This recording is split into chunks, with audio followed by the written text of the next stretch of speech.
Where does the creation of a great story begin? I feel like every creative has a different source of inspiration or motivation.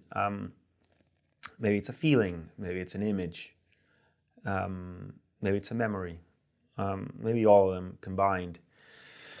To me, there's usually an image, and that image is going to guide me along the way. When I feel lost in the story, I go back to that, and that image usually contains at least one emotion that maybe I don't fully understand it, but I will explore that through the story. So to me, I would say an image or a series of images that contain in them the whole story.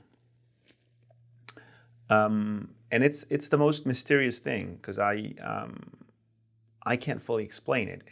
Suddenly I'll be talking to someone, or I'll be reading, right, something, or listening to music, to a song, or someone will tell me a story. Like, the other day I bought this doll, and I gave it to my daughter, and suddenly I hear this, and there are coordinates there that make me resonate.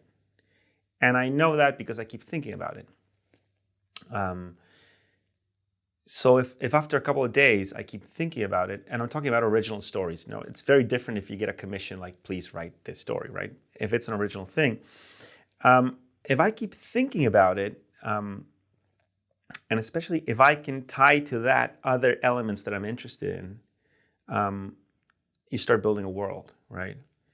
And I know, for example, when Hitchcock did North by Northwest, there was no story originally. He had a series of scenes he wanted to shoot, and then he brought in Ernest Lehman, who was one of the best writers ever, and then they came up with a story to tie those scenes together. But what he knew at first is he had these images, a guy hanging from Mount Rushmore, right? So a guy shoots someone at the UN building, and that's perfectly okay.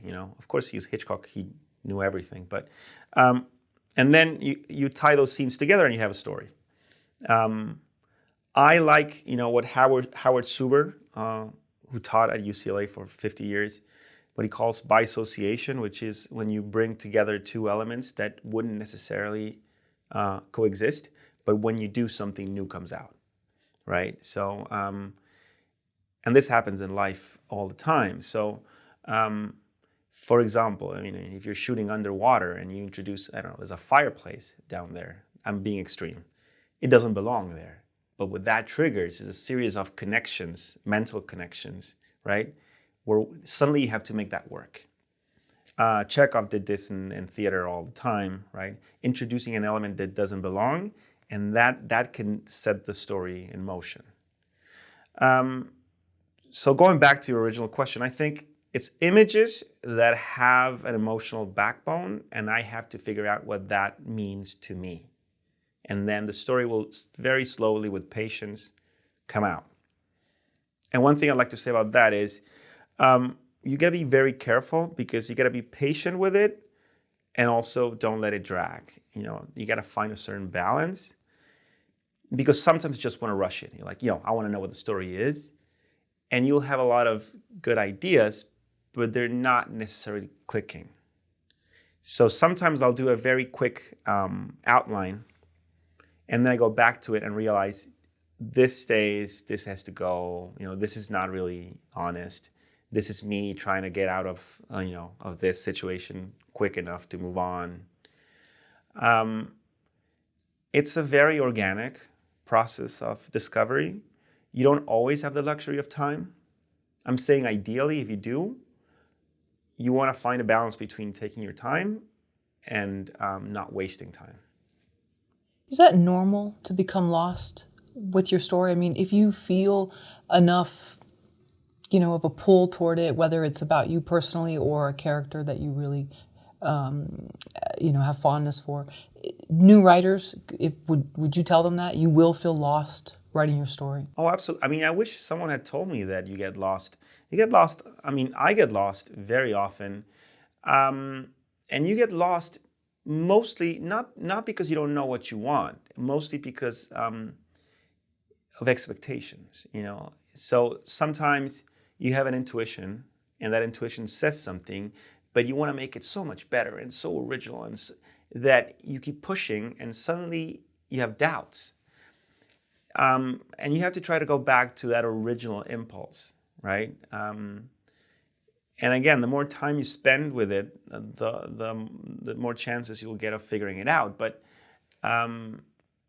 this is the tricky, to me, the most difficult thing is not the writing itself, it's figuring out what you want to write. The heavy lifting to me is coming up with a story and the characters and the beats. Once I have all that, writing is just a joy. So the writing itself is not that complicated. It's knowing what I have to write. Once I have the story all mapped out and the characters, and I'm confident, because that gives me confidence. And once I'm confident, I can actually play with it. It's a joy, but it's not easy? No, I mean, it's not easy, but it's like playing a sport. Only every time you go out there, you have to learn the rules again. Once you know the rules, okay, you know what the options you have, right? And you come up certain place, you come up in the spur of the moment. Certain place you have practiced before. What I'm saying is that it's not that it's easy. It's just when I'm confident, it's because I've done my homework, and when I've got that in my head, then I can improvise, you know, a little bit. So I know the scene starts here and ends here. Can I add a little flair here that without extending myself too much? Yes, I can. Actually, that little flair might have narrative purpose, right? I'll give you a small example. For example, I was writing this scene, and then where this character is trying to impress, this woman is trying to impress an older woman who she sees as a mentor, right? And they're at this older woman's house, and the older woman says, let's go upstairs, I want to show you something, but please, would you mind taking your shoes off? And I thought, what if she has a broken sock, you know, her sock is torn, right? And it's so embarrassing. And at first I thought, that's amazing. And then I thought, well, does it fit into the story, or am I? But I realized it's such a character trait, and it's such, you know, there's a narrative purpose. If you're trying to impress someone, you'd be very embarrassed. So not only did it stay, it made the scene. Or you didn't get a pedicure that week, and your feet look horrible. Anything that makes you look, you know, other than what you want to be perceived as. Yeah, right. For you, maybe her husband will say, like, it's not a big deal, honey. And she'll be like, yes, it is a big deal. It might be. Right? I mean, to some people it would be, yeah. What will she think of me? I'm like, well, she thought you were amazing. Until she saw your foot. So, you know, you gotta, right. But that only comes out once you know your world and your characters. Sure. And the relationships.